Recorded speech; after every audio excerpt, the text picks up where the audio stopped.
As Meatloaf once sang, 2 out of 3 ain't bad. Tonight was an interesting night of hockey. There were some great moments, some scary moments, and some comebacks, and a goal right off of somebody's face. So let's go ahead and jump into this with Chicago at home against the New York Rangers. And you know what's funny is this game, the first two periods, wow, this was a pretty tight defensive, and then third period, last shot wins. So Shesterkin's heroics started early in this game. He was standing on his head early. Hedl then scores. Kakko and DeAngelo were given assists later. Originally, it was Hedl unassisted at 1:58. They gave Kakko and DeAngelo the assist later. So Kakko gets a point tonight. The Rangers then went for another. Then there was a power play for the Rangers on a bad penalty to Slater Cuckoo. Just a dumb one of those dumb penalties where you're at the other end of the ice. You don't want to be taking penalties at the other end of the ice. But Kampf then had a shorthanded break that was poke checked by Shesterkin. That goaltender does some amazing things. Back and forth action around the halfway mark. And again, Shesterkin is the story in that first period. Leonard, however, after allowing that first goal, which I thought was kind of... it was funny because the announcers are like, what a great shot by Hedl. And I was like, but was it? Like, should that have gone in? And I didn't think it was a great goal. So then I'm watching Sportsnet later on, and when they showed the footage of that goal, all they said was yikes. And I was like, okay, so it wasn't just me. So Leonard's solid after that first goal. The Hawks get a late power play. Go into the second period, they get an early power play as well. They don't score on that. However, Kubalik would score from Keith and Kane at 2:29. Duncan Keith finally has his 500th assist. Now he's at .599, and he's at goal 99. Is he going to get goal number 100 and point number 600? That's the question. Leonard looked pretty sharp at that point. The Rangers get a power play around the halfway mark. And the Hawks had some really good pressure during a delayed penalty going the other way. So a very solid second period, and then there's a great chance late for Panarin. But they kept Panarin off the boards.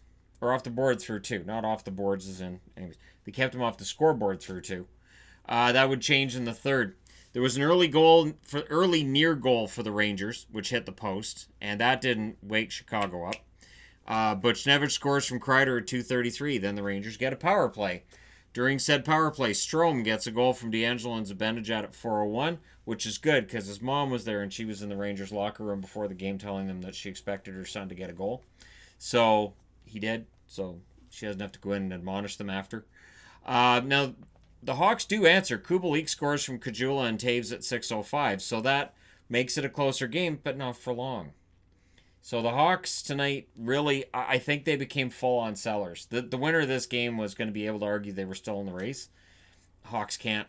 Kreider scores from Zibanejad and Stahl at 8:48, and then less than a minute later, it's Artemi Panarin. So at 9:41, he scores his 30th. And the route is on. Kajula would score from Taves and Nylander at 11:39 to try to make it more respectable. But Zibanejad says no. He scores 2 minutes later from Buchnevich and Kreider at 13:37. 6-3 in favor of the New York Rangers. So the Rangers stay relevant. They stay within shouting distance of a playoff spot. The Hawks, now they've played 60 games. They've got 60 points. Now it's time to go ahead and full-on sell. Coming out of tonight, I don't see how Bowman could argue that they're still in this. Shesterkin, 37 saves on 40 shots, played very well. Leonard saved 35 out of 41, played great till the third. 3 stars were Zibanejad, Kreider, and Kubalik. Shots, 12 apiece in the first, 16-10 in the second in favor of Chicago, and then 19-12 in the third in favor of the Rangers, as they really uncorked their offense. 41-40 overall for the New York Rangers. Power plays, 1 for 4 for New York, 0 for 3 for Chicago. And so for Chicago, yeah, better luck next year is where we're at now. Next up, Dallas. This was an ugly game. These teams don't like each other. That's not going to change as a result of tonight. And we're probably going to see a call from player safety, I would think, tomorrow. So, first minute, the Stars get a power play, and they score on it. Corey Perry with his first power play goal as a member of the Dallas Stars. From Hintz and Gurrianov at 2:19. That's the first assist Gurrianov's had at home all season. So everything kind of coming up in favor of the Stars early on. The Stars then almost got another, and the shots were 9-3 in favor of Dallas at 5 minutes. Very slow start for the Arizona Coyotes. They would change that, though. The shots evened up in the second half. Jamie Benn gets a goal. They review it. It's offside.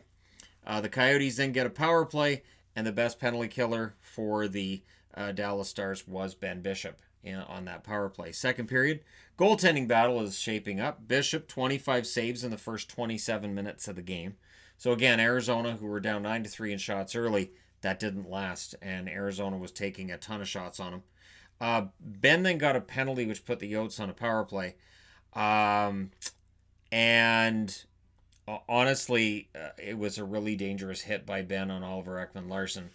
Now, there's two ways to look at this, and I'm not sure how player safety is going to look at it. The way I look at it is it was a dangerous hit that could have been avoided, and Ben drills him headfirst into the boards. I think you have to suspend.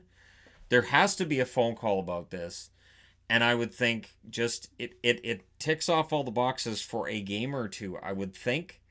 Ekman-Larsson went off the ice kind of drowsy. I would imagine he went straight into concussion protocol from there. He would return to the game in the third period, but Ekman-Larsson and Ben also have a history where it's been pretty physical between the two of them previously. I don't know if that's going to factor into what Department of Player Safety does, but I would think it has to be something. You have to do something about this because it was a reckless play by Ben. But the defense is going to be simple. At the last moment, it looked like Ekman-Larsson turned his back to Ben and then showed Ben the numbers, and Ben didn't have much of a choice. So he was going in for a hip check. Ekman-Larsson turns, and then the hit is thrown. We'll see where Department of Player Safety is on. Like I said, I look at it as a dirty hit. I winced on it. Even the Dallas fans in the area all kind of really winced at it, except this one lady that was overjoyed to see this guy get drilled headfirst into the boards. If you're watching this, you might need some help. So Ekman-Larsson exits, but they go to the 5-minute power play. Kessel almost scored one, and then Taylor Hall would score from Osterley and Schmaltz at 12 minutes and 32 seconds. With 1 minute and 15 seconds left in the major, Coyotes take a penalty. So that wipes that out. It turns into a power play for Dallas after that expires, and Foxa scores from Perry and Gurianov at 16:01. So Corey Perry, not the guy who got thrown out of the game, and he's getting points. It's bizarre world tonight. But Fisher would score from Lyubushkin and Osterley at 18:12, and it was a play that they did review because I wanted to make sure it wasn't touched by Hall's hand. Now, they gave the goal to Fisher, so I guess Hall didn't touch it. Could go either way. They could have changed it over to Hall in between when I wrote all this down and looked at the app and now. But last time I looked, it is still Fisher's goal. Foxa was then denied by Hill late. So, third period, and Hill playing very well. He denied Corey Perry in that third period. Two-pad stack, and they said, this is a play you can get away with because he's 6'6". If he was a shorter goaltender, there's no way that puck's going in the net. So, however, just past the halfway mark, Alexiak, the unusual situation where Alexiak gets the goal. He scores from Radulov and Heiskanen at 11:38. So that makes it 3-2. Arizona would pull the goalie with 2 minutes and 22 seconds left. And they had really heavy pressure during that 6-on-5. And at no point during that was I like, oh, good. Dallas has got this. It's settled. It was close. It was hotly contested right up until the end.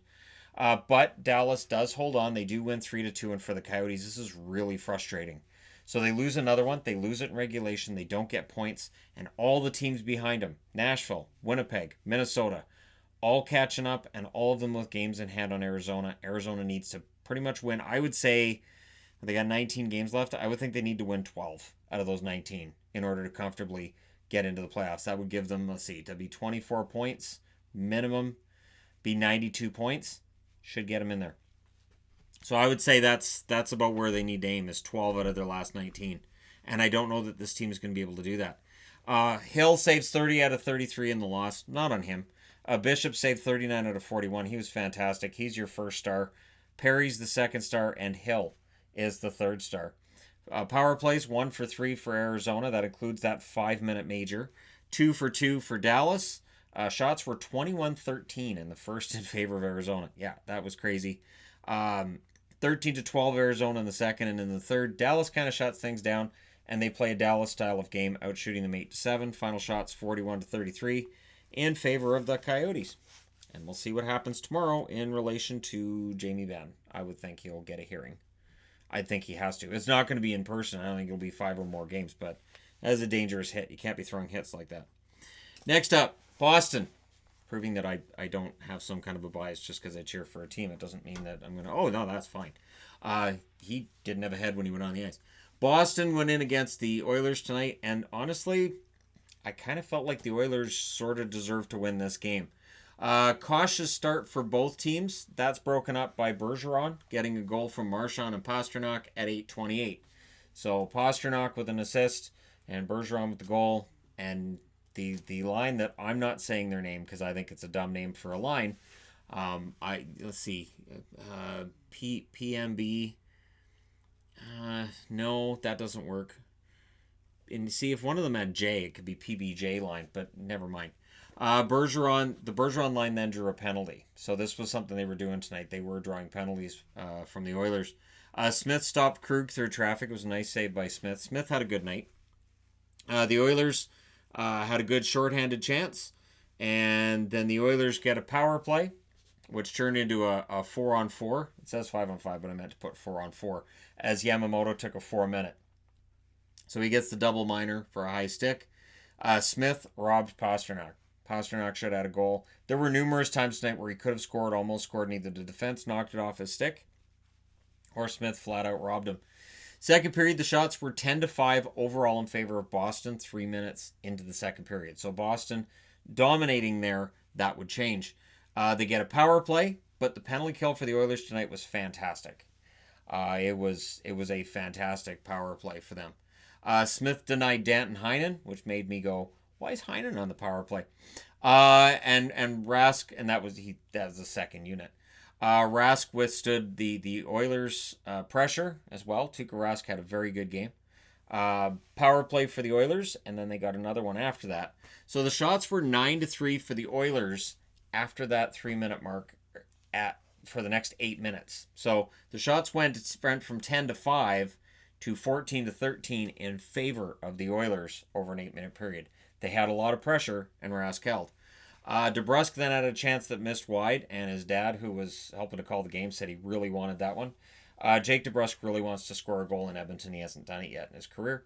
Third period, power play for the Oilers, and they would score. It's Sam Gagner with the power play goal from Bear and Nugent Hopkins at 3:42. So again, you need, with McDavid out, Cassian out, you need goals from your unsung heroes. And Gagner, despite making a lot of money, he is an unsung hero at this stage. The Oilers pressured around the 8-minute mark. They end up getting a power play. And then Nurse took a penalty with 24 seconds left in that power play, and he was not happy about that call, which made it 4-on-4. But both penalty kills came through in that situation.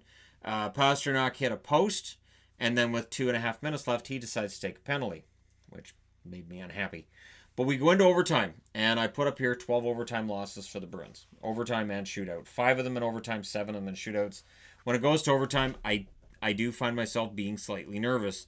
But 1 minute and 14 seconds in on the first shot of the overtime, Pastrnak buries it for his 43rd to tie Austin Matthews for the league lead. Krejci with the assist on that.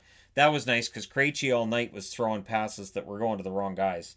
He was passing it to the Oilers or passing it behind the Bruins, and there were numerous times where I'm like, Krejci, where are you putting that? But at the end, he gets the assist on the game winner, so kudos for that. Rask saved 28 out of 29, doesn't get in the 3 stars. I'm not sure why, so honorary star on that one. Smith, 28 saves on 30 shots. He's your first star, rightfully so. Ethan Bear, second star, and Pasternak's third star. Power plays, 0 for 7 for Boston. So again, kudos to the penalty kill for the Oilers. They were 1 for 6 on the power play, so 13 power plays in this game. Yeah, it really takes the flow out of the game, but the Oilers' power play was more successful than Boston's. Shots were 10-2 in the first in favor of Boston. Yep.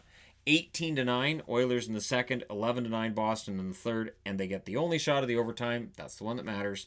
Final shots 31-29 in favor of the Boston Bruins. And so we get to where we might have expected, but the Oilers showed a lot of fight tonight, and they are still first place in their division. So that's good news for them, and they gain a point on the Arizona Coyotes, which is also good news for them. Next up, the Islanders now have 2 goals in 4 games.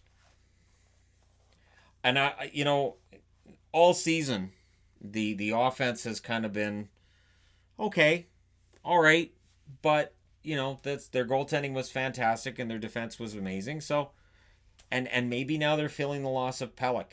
I don't know, but the Islanders are in trouble. With this result tonight, they are now the number 2 wild card in the East. And so they slip below Carolina because Carolina has more regulation wins than they do. Now they've played the same number of games, so they're the number 2 wild card. And so they get to look over their shoulder and think, well, we can't fall out of the playoffs, right? And the answer to that is, I don't know. The shots were 8-4 for the Avalanche at 6 minutes. Varlamov denied Donskoy, but not for long. Donskoy gets his 15th, which is a career high now. Makar and Confer with the assists at 9 minutes and 7 seconds. Burakovsky then hit a post. There was a lot of pressure by Colorado in that first period. The Islanders being outplayed really badly at that stage of the game. The Avs get a power play. The Islanders then get a power play late, which turned into a 4-on-4 when they killed it with a penalty of their own. Second period, 45 seconds into the second period, Burakovsky scores his 20th. That's the first time he's had 20 goals in a season. McKinnon and Makar with the assists on that. That's right, Cale Makar is back. That beast mode Makar is back, the one that was running away with the Calder early. Tonight, he showed up. And if he does this regularly down the stretch, he wins the Calder. Power play for the Avs. There was Islanders pressure around the 7-minute mark as they finally seemed to wake up, which is important because they don't have any cushion left. It's a good thing they had that 17-game undefeated streak, because without it, if they'd lost 4 or 5 games in there, even in regulation, they'd lost 3. Right now, they'd be out of a playoff spot completely. So Francouz was denying the Isles. Francouz had a very good game. And I've said for months, I like Francouz's game. I think he's the better goaltender between he and Grubauer. And now that Grubauer's hurt, I think Francouz is finally getting that chance to prove himself. And I think tonight's one of the nights where he kind of proved himself. But people will point out, and rightfully so, the Islanders also can't score. So there's kind of a 6 in one and half dozen in the other. Barzal had a chance that missed high. He is definitely fighting the puck, as all the Islanders are right now. The Avalanche pressure then led to a power play, which turned into a 4-on-4 as they took a dumb penalty. There was a brief 5-on-3 for the Islanders, the Avalanche being kind of undisciplined down the stretch in that second period. Third period, Nichushkin hits a post. The goalie kind of saved it and it went off the post, so Nichushkin almost had that 13th goal. McKinnon would then score from Graves and Makar at 7:43. This goal may be changed to Landeskog. So, if it's been changed since then to Landeskog, it's Landeskog from McKinnon and Graves, and that'll take an assist away from Makar. But there was some debate about whether or not Landeskog touched it. And this was during a delayed penalty, so we'll see how that turned out. Francouz then stopped Mayfield going the other way. So the Islanders did try to answer, and then they would. Nelson scores from Barzal and Eberle at 17:46, and then you just pull the goalie, because this team is desperate and they're desperate for goals. There was heavy Islanders pressure, 6-on-5, much like what Arizona had over there. Timeout with 34 seconds left. They just could not manufacture another goal. They couldn't do it. They lose this game 3-1. Varlamov saves 26 out of 29. He played well. And Francouz saves 27 out of 28. Your 3 stars are Makar, Donskoy, and Francouz. Shots were 17-11 Colorado in the first, 9-7 Colorado in the second, 10-3 Islanders in the third. Final shots 29-28 in favor of the Avs. Power plays 0-for-3 for the Islanders, 0-for-4 for the Colorado Avalanche. So 3 power plays for the Islanders. That's more than usual. That being said, I do need to change boards. My random note of the day, I took inventory of my hats today and organized them better. I organized them by team using my drawers here. I have 11 Chicago hats. I counted out the Chicago ones. I'm like, wait, why do I have 11 Chicago hats? Why? Weird one. All right, Florida and Anaheim. I have a lot of Anaheim hats as well, which makes sense. I went to Anaheim and I think there were 3 or 4 different hats that I was given by subscribers that were really kind of cool, and I've had subscribers send them to me before. It's been a plan of Anaheim fans to make me not hate the Ducks, and it's worked. Unfortunately, it appears that the Ducks feed on my hatred. So they haven't been very good since I stopped hating them, and I kind of feel responsible. First period, good start for Gibson. Gibson had a pretty solid opener. Hoffman then had a goal that they challenged as being offside, and they were right. So that kept the game scoreless. And for Hoffman, he doesn't get a goal for the rest of the game. Bobrovsky then denied Raquel. So things are scoreless. It's a low-risk period. And then Jones scores from Henrique and Del Zotto at 16 minutes and 4 seconds for the Ducks. So instead of being down one, they're up one. And all right, just take it out for the end of the period. However, Barkov scores from Huberdeau at 19:57. Never let up on Sasha Barkov or Jonathan Huberdeau. Just don't. And that was the first good chance they had in the period, and they buried it. So it's 1-1 after one. Second period, wide open start to the period. Back and forth action. Not a whole lot of whistles. Very Florida style of game. Very up-tempo. The shots were 6-5 for the Ducks at the 8-minute mark, but it really felt like this is Florida hockey. Florida would get a power play. Gibson stopped Ekblad and the power play for the Panthers. But this wouldn't end up lasting. Trocheck scores from Stillman and Vetrano at 10 minutes and 50 seconds. And it's 2-1. Bobrovsky then robbed Silverberg. Silverberg had a couple of really good in close chances. They didn't score. And then Sorella. So Sorella, who's moved around the league a bit, he's been traded a few times. He finally gets his first goal in his fourth National Hockey League game. And Ekblad and Weegar with the assists. That's at 14 minutes and 26 seconds. That makes it 3-1. And it really felt like that kind of threw everything off for the Ducks. There were last-minute chances for the Panthers as the Ducks were hanging on. So in the third period, Getzlaf had a pretty good chance, but he was outweighted by Bobrovsky, who had an amazing game. He earned his money tonight. Very, very good game for him. The Ducks get a power play. Del Zotto ends up hitting the post. But in general, in that third period, the Panthers were doing a good job of shutting it down, making sure the puck stayed out. If they got shots, it was something from the perimeter or it was something that Bobrovsky could see and cover up. And there weren't a whole lot of really good opportunities for the Ducks. And then Weegar scores the empty netter from Trocheck and Hoffman at 17:51 to end it. So 4-1 is your final score for Florida. With that win, the Florida Panthers are now third in the Atlantic, in the position nobody seems to want between Florida and Toronto. The interesting thing about this is it doesn't look like anybody else is going to threaten them for that spot. Because when you look at the Atlantic, Toronto's now here with 70 points. Florida's here with 70 points. But obviously the Rangers can't cross over. Columbus can't cross over. Buffalo, 62 points. They're 8 points back. Montreal, 62 points, also 8 points back. Ottawa and Detroit are the other two. So it is between Toronto and Florida and whoever wants it. And tonight, Florida looks like they do. 35 saves on 36 shots for Bobrovsky. Gibson, 28 saves on 31 shots. 3 stars Bobrovsky, Jones, and Sorella. The shots, 13-10 in favor of the Ducks in the first, 13-12 Ducks in the second, 10 apiece in the third. Final shots, 36-32 for Anaheim. But the lack of scoring comes back again. And the winner, Florida Panthers, who are back into a playoff spot. Speaking of playoff spots, Minnesota hasn't given up. And here's why. So Minnesota goes into Vancouver tonight, and they do what they got to do. Minnesota now sits 5 points out of a playoff spot behind the Arizona Coyotes. And you know that they'll go, well, 5 points. I mean, this time of year. But Minnesota's played 4 less games than Arizona. Arizona is really making it difficult for themselves to make the playoffs. And if Minnesota can go on any kind of a run, and the good news for Minnesota was also that Alex Galchenyuk loves playing Vancouver. I could see in the offseason Jim Benning looking at free agent Alex Galchenyuk and going, I got to sign this guy. He only wants how much? Man, he scores so much against us. He's got to be great. Fiala scores early from Dumba at 1 minute 3 seconds, and right away I'm putting up bad matchup for the Canucks. Like, this is just how it's going to be with Minnesota? The shots were 5-1 for the Canucks at 7 minutes, so that one shot ended up in their net. There was a prime chance that was missed by Eriksson. I have started being mad at Louis Eriksson again. I did talk about how Louis Eriksson was playing better, but I'm kind of starting to get mad at some of the chances he's missing, and I'm thinking somebody with better hands should be on that line. That's my opinion, and I know it may not be a popular one with some, but He has 5 goals and 5 assists. They need somebody who's got better hands on that line. The Wild get a power play. They don't score on that. There's a late power play for the Canucks. The power plays tonight weren't really a factor. Second period, noteworthy before we start the second period is that Toffoli had 1 shot and played 5 minutes and 52 seconds in the first period.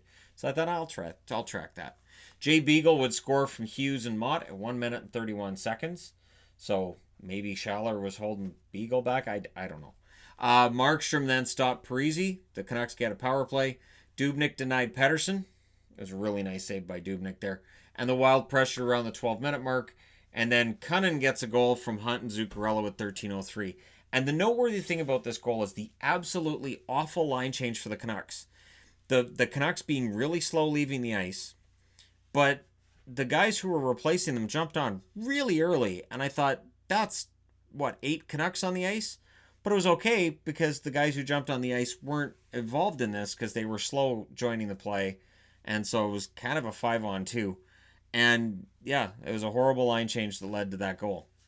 And it's not the first. It's one of those things where I've gone to 5 different Canucks games, and every game we watch, my wife and I are stunned at some of the line changes the Canucks do. And we're like, how is that not too many men? Okay, well that was a terrible. What are they doing? Why are they changing now? And that's what happened here. They were struggling to clear the puck out. They get it out to center, and rather than make sure it's at the other end and that it's out of a danger area, they go, I need to change. I'm exhausted. I'm skating off. But Minnesota had the puck, and it ends up in the back of their net. Third period, things change. JT Miller scores from Toffoli and Hughes at 1:28, and then he makes sure that this is his career year with his second goal of the game from Stetcher and Edler at 4:43. So Toffoli's on the board. Hughes is on the board. Stetcher gets an assist. He's having a good game. And it's 3-2 in favor of Vancouver. Minnesota, though, almost got one at around 7:15 mark of that period. Markstrom stopped Brodin, and it felt like the Canucks were sort of hanging on, and I hate that. It's my least favorite thing in hockey is when I'm watching a team with a lead just kind of hanging on. Just kind of sitting back. It's okay. They got it, but it's fine. We got the lead. We can just sit on this. Parise was hobbled a bit on a shot block. He would stay in the game. And then Galchenyuk scores from Soucy and Zuccarello at 15:15. Galchenyuk loves playing against Vancouver. He gets points against them. And in this case, he banked it in off Stetcher's mouth. It appeared to hit him right about here, and it went right in the net. So Stetcher has scored with, his knee, his stick, and now his face into his own net in the last week and a half. Started against these guys in Boston. It's been a rough time for Troy Stetcher. This is why when people talk to me about Vancouver's defense, and they go, what are we going to do with Stetcher next year? I'm thinking, they don't qualify him this summer. Stetcher, I think, will end up getting the same treatment as Hutton. Being able to qualify him as a restricted free agent, the money's just too much, and I think you don't qualify him, and then you let him leave as a UFA. You can bring him back at a lower value, that's okay. But I'm fine with him going as a UFA the same as Hutton, and I think he's a more replaceable member of that blue line than some of the other ones there. So yeah, that scores, and then we end up in overtime. Because of course we do. Toffoli had a chance in the overtime. The Canucks got away with a bad line change in the overtime. The Wild were calling for too many men on the ice, and there was. I think it was Horvat was late coming off. It was too many men, and they didn't call it. There was a post then for the Wild, but that doesn't go in, so we go to a shootout. Guess who scores in the shootout? Stetcher's face. No, it was Galchenyuk, and this time he didn't bank it off Stetcher's face, and he proves that that Galchenyuk in Vancouver is a really good matchup for Galchenyuk. And then we get to the stats. Dubnyk, 31 saves on 34 shots in the victory. Markstrom takes the shootout loss, 25 saves on 28 shots for him. Miller, Hughes, and Zuccarello are your 3 stars. I don't really have a problem with that, other than I would have probably given Galchenyuk the 3rd star because of the shootout winner and the tying goal as well. So that's just the only difference between myself, and I'm pretty sure that would have been John Garrett's stars. So Vancouver outshot them in the first 10-5, outshot them in the second 11-9. Minnesota outshot them in the third 13-11. Like I said, it felt like Vancouver was sitting back a lot there. In the overtime, Vancouver outshot them 2-1. Final shots 34-28 in favor of the Canucks, and both teams go 0-2 with the power play. So, yeah, Vancouver gets a point. They move ahead of Vegas with that point because they've played one less game than Vegas. They do have more regulation wins than Vegas as well. So if the playoffs started today, Vancouver would have home ice advantage against Vegas, which would be a series that would be fantastic. The Edmonton Oilers with 71 points. They would play against the Calgary Flames, right? Isn't that what we all want? The Arizona Coyotes would play St. Louis. Dallas would have home ice advantage against Colorado. In the West and in the East, Boston Bruins would play against the New York Islanders. So the thing is, the New York Islanders have an advantage on Columbus only because they've played 2 less games than Columbus. Tampa Bay would play Florida. We want to see that. That's never happened before. Pittsburgh would play the Carolina Hurricanes. That could be fun. And the Capitals would play the Flyers. And there's your first round upset. I think the Flyers would knock out the Capitals in the first round if that's the way things turned out. And I'm well aware that the Washington Capitals are the team I took at the start of the season to win the Stanley Cup. But against the Flyers, I don't know. I get the feeling the Flyers might get the upset. But we don't know who's going to face who yet. It's just a fun thing to look at. And we'll see how much the standings change between now and April when the playoffs get started. There you go. Thank you guys so much for watching. Don't forget to hit like and subscribe if you're browsing your way through. You just happened upon this video. Thanks for all the support. I will talk to you again likely very early in the morning when there's more trades.